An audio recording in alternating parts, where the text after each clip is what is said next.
Good morning, students. We were studying about the long period goals.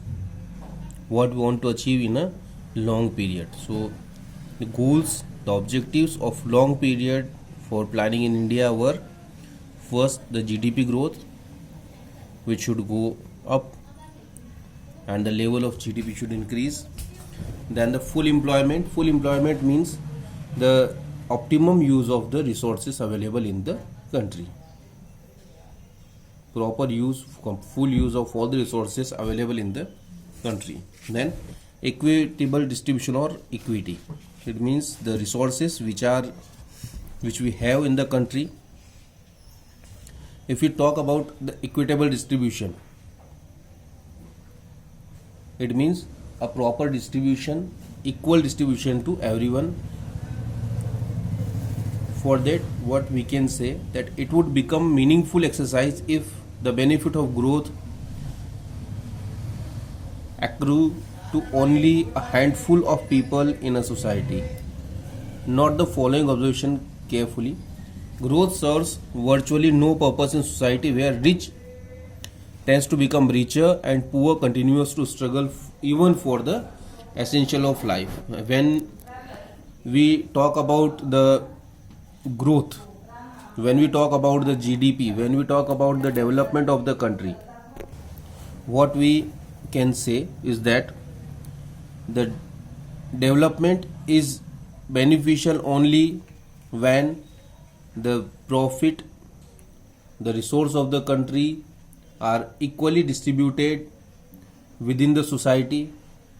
If the benefit of growth remains in some hands, then it is not beneficiary for the country.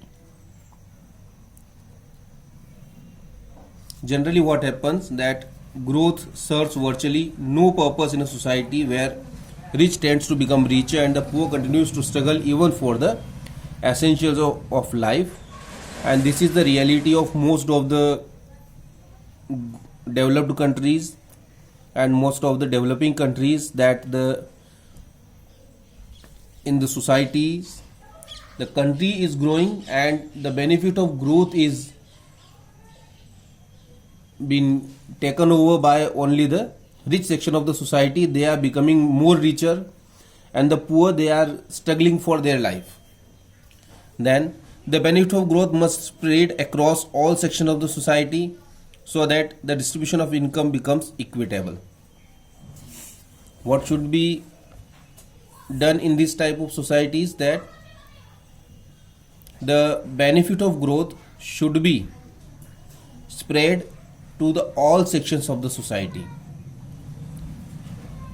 Equitable distribution of income implies social equality, and this is one of the principal objective or goals of planning in India. If we do the equitable distribution, if we distribute the things equally to the all section of the society,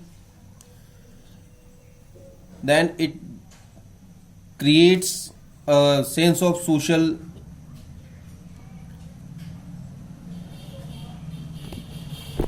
justice. So that is the most important thing to achieve in economy like India. So this is very much important for us to have equitable distribution or equity when we talk about the GDP.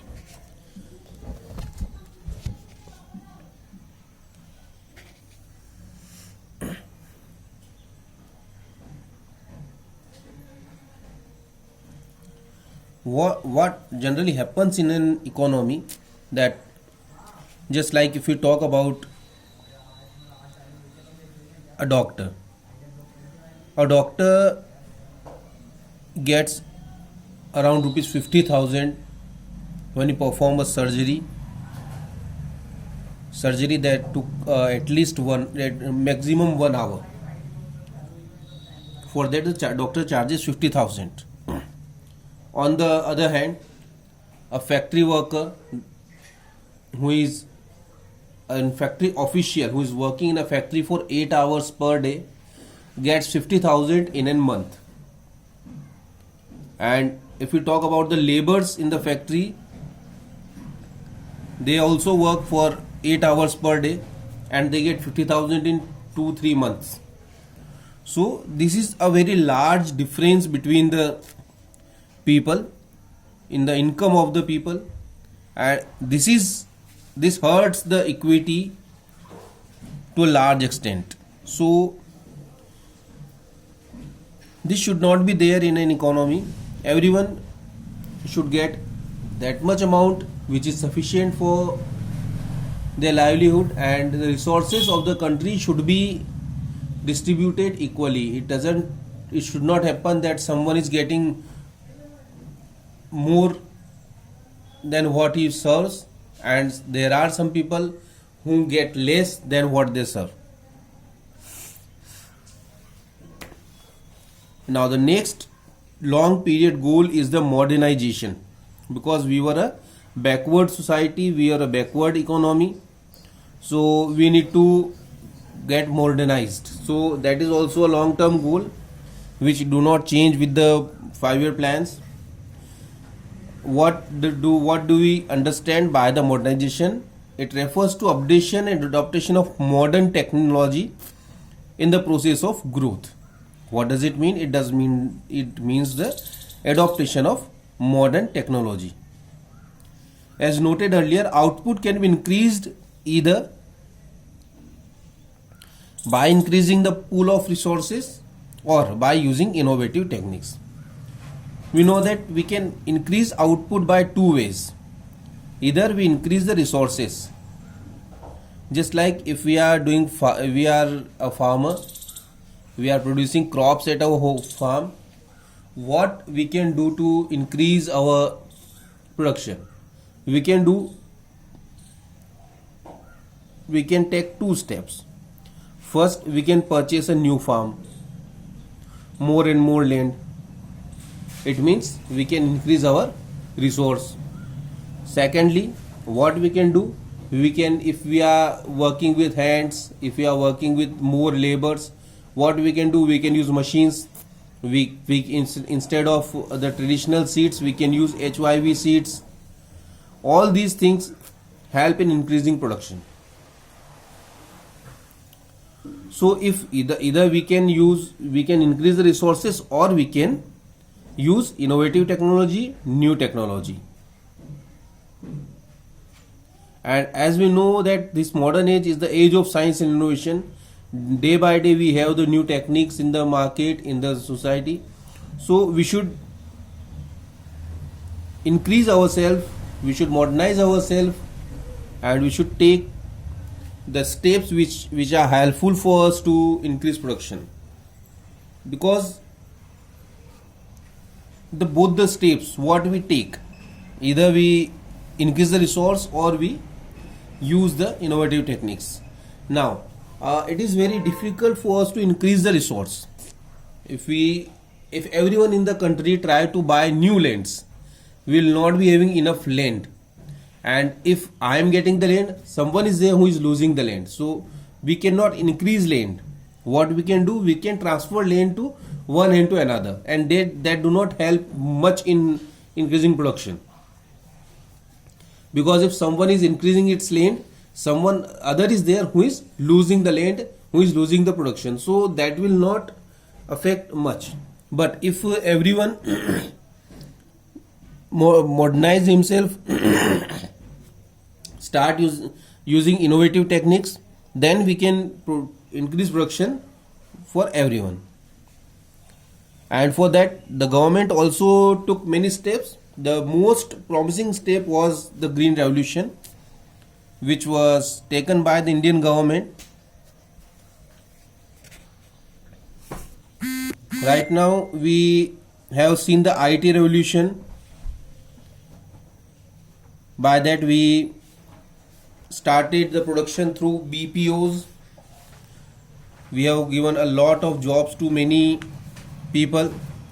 So this is how the modernization helped in increasing in the today. If we talk, IT is the most promising sector for India in the economy.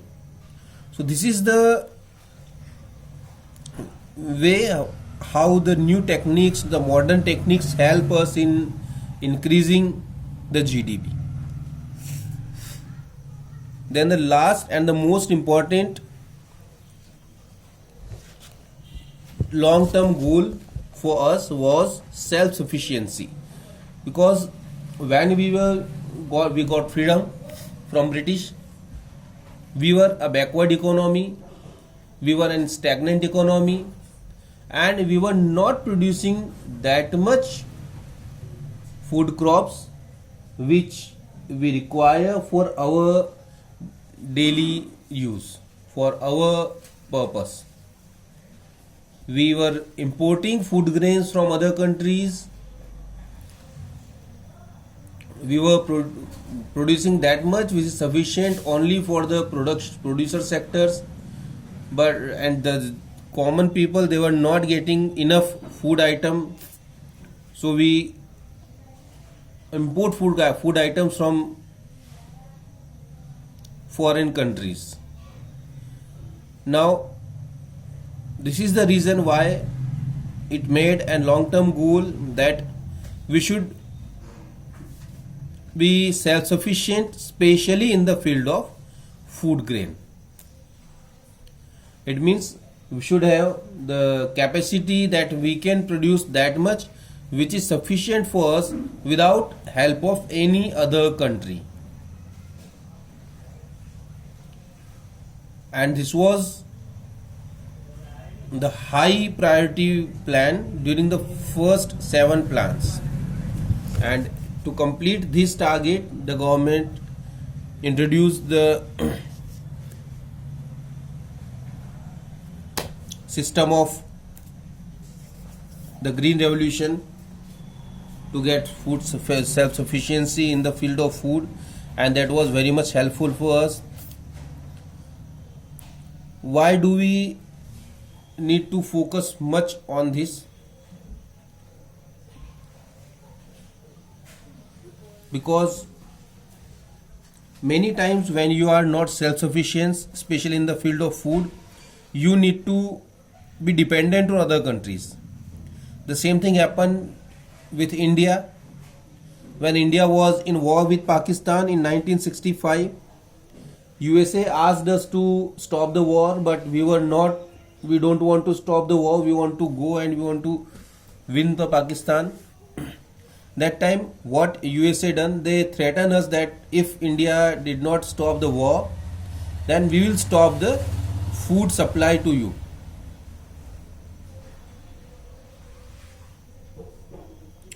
So we were forced to stop the war which we were going to win. So this what happens if you are not self-sufficient in the field of food production.